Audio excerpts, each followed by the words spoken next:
नमस्कार दोस्तों, मेरा नाम है राहुल यादव और आप सभी का स्वागत है आज की स्पेशल वीडियो में। दोस्तों, आपने नोटिस किया होगा जैसे ही नौकरी लगती है या फर्स्ट सैलरी आती है, सबसे पहले घर वाले क्या कहते हैं? बेटा अपना एक घर ले लो, किराए का पैसा तो वेस्ट जाता है।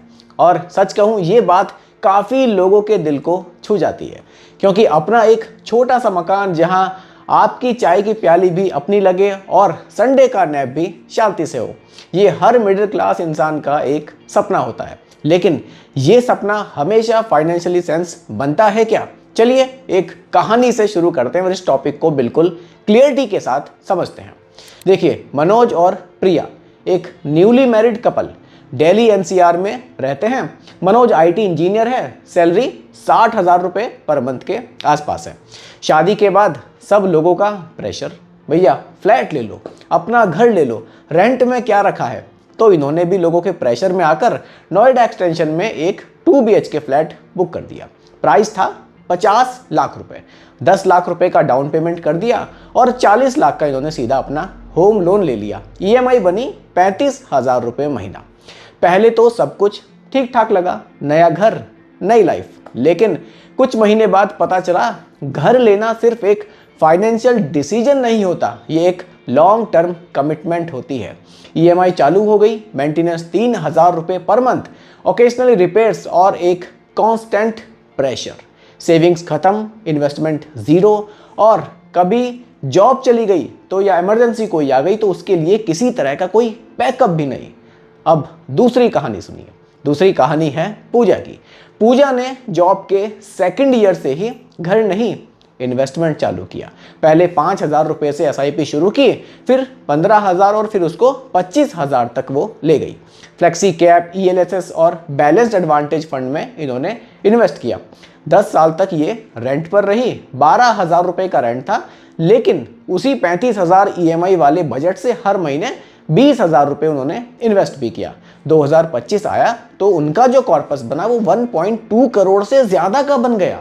और उसने एक रीसेल फ्लैट 60 लाख रुपए का ले भी लिया, 50 लाख कैश दे दिया और 10 लाख रुपए लोन। ईएमआई बनी कितनी? 7,000 रुपये, क्योंकि बाकी पैसा उसने एसआईपी से बनाया था। अब सोचिए, मनोज अभी भी लोन रीपे कर रहा है और पूजा घर में रह भी रही है और उसके पास 60 लाख का म्यूचुअल फंड कॉर्पस अभी भी बचा हुआ है। ये होता है फाइनेंशियल प्लानिंग का फर्क। देखिए, घर लेना गलत नहीं है, लेकिन गलत वक्त पर लेना या पुअर फाइनेंशियल प्लानिंग के साथ लेना, ये आपके पूरे फाइनेंशियल रोड मैप को बिगाड़ सकता है। अब चलिए प्रैक्टिकली कंपैरिजन करते हैं, ईएमआई वर्सेस एसआईपी। अगर आप 40 लाख का लोन लेते हो 8.5% इंटरेस्ट रेट पर, तो 20 साल के लिए तो आप 40 लाख के बदले बैंक को करीब 83 लाख रुपए वापस करोगे। सिर्फ इंटरेस्ट ही 43 लाख का। अब वही 35,000 रुपए अगर आप एसआईपी में लगाते हो 12% के सीएजीआर के हिसाब से, तो 20 साल में आपका कॉर्पस 3 करोड़ के आसपास तक जा सकता है।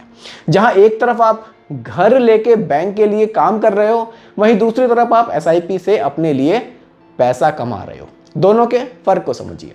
अब आप कहेंगे, लेकिन घर तो एक एसेट है, अपनी प्रॉपर्टी है।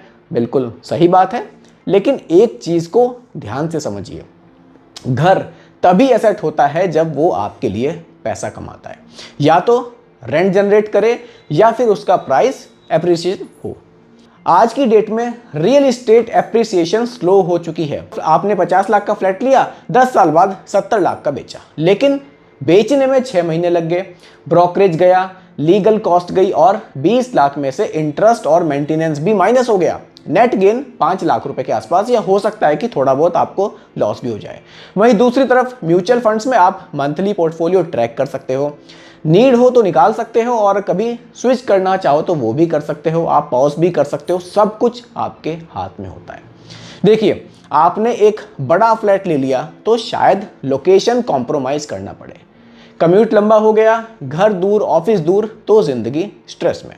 घर छोटा लिया तो फैमिली एक्सपेंड हुई तो जगह कम हो गई, ईएमआई ज्यादा तो मेंटल टेंशन हो गई। घर लेने से सुकून मिलता है, लेकिन पैसा निकल जाता है। वहीं अगर आप इन्वेस्टमेंट से पहले स्ट्रांग होते हो तो चाहे 5 साल बाद बड़ा घर लो, लेकिन बिना किसी टेंशन के लो। हाँ, घर लेना एक इमोशनल डिसीजन होता है। अपनी चाहत, अपने सपने, कोई माँ बाप भी बोलते हैं बेटा अपना घर ले लो, रेंट मत दो। लेकिन उन्होंने तब ये नहीं देखा था कि आज इन्फ्लेशन कितना है, इंटरेस्ट रेट कितने हाई हैं और ऑप्शन कितने फ्लेक्सिबल हो गए हैं। पहले लोग एक ही जॉब में रिटायर हो जाते थे, आज 5 साल में लोकेशन चेंज, करियर शिफ्ट हो जाता है या फिर अब्रॉड भी मूव कर जाते हैं। घर लेना मतलब अपने पैर जमीन से बांधना हो जाता है। इन्वेस्टमेंट मतलब अपने सपनों को जिंदगी भर का फ्यूल देना। और अगर आपका सपना है कि 45 तक रिटायर ले लो या बच्चों की पढ़ाई अब्रॉड हो, तो घर की ईएमआई से ज़्यादा इंपॉर्टेंट है एसआईपी का डिसिप्लिन। आज का मिडिल क्लास सिर्फ सर्वाइव नहीं, स्केल करना चाहता है। और वो स्केल तब आता है जब आप पैसों को कंट्रोल करते हो। पैसा आपको नहीं, लेकिन कहानी यहीं ख़त्म नहीं होती। एक बैलेंस्ड अप्रोच भी हो सकती है, इसको थोड़ा सा आप ध्यान से समझिएगा। देखिए, आप रेंट पर रहिए लेकिन पैरेलल एसआईपी चालू रखिए। जब आपका कॉर्पस 30 लाख से 40 लाख रुपए के आसपास बन जाए, तब आप एक 1 BHK घर भी ले सकते हैं, बिना लोन के या फिर एक छोटी ईएमआई पर। फिर अगले 5 साल में उस फ्लैट को रेंट पर चढ़ाइए और नया बड़ा घर लेने का प्लान शुरू कर दीजिए। यानी घर भी आपका, पैसा भी आपका। स्मार्ट लोग पहले इन्वेस्टमेंट का बेस बनाते हैं, इमोशनल लोग पहले घर ले लेते हैं, फिर इन्वेस्टमेंट के लिए वो हर समय जूझते रहते हैं। तो दोस्तों, आज का सवाल बहुत ही सिंपल है। आप इन्वेस्टमेंट के पहले घर लेना चाहते हैं या घर से पहले फाइनेंशियल फ्रीडम? अपना जवाब मुझे कमेंट सेक्शन में ज़रूर बताइएगा। मैं आपके हर ओपिनियन को सीरियसली लूँगा और नेक्स्ट वीडियो में बेस्ट कमेंट को फीचर्स भी ज़रूर करूँगा। और अगर आपको ये कहानी पसंद आई हो तो लाइक ज़रूर कीजिएगा और शेयर कीजिएगा उन दोस्तों के साथ जो अभी भी लोन लेने का प्लान बना रहे हैं या घर की बुकिंग का प्रेशर साथ में लेकर घूम रहे हैं। और इसी तरह की इंफॉर्मेटिव वीडियो आगे भी देखने के लिए सब्सक्राइब करना मत भूलिएगा इन्वेस्ट राइट को। धन्यवाद।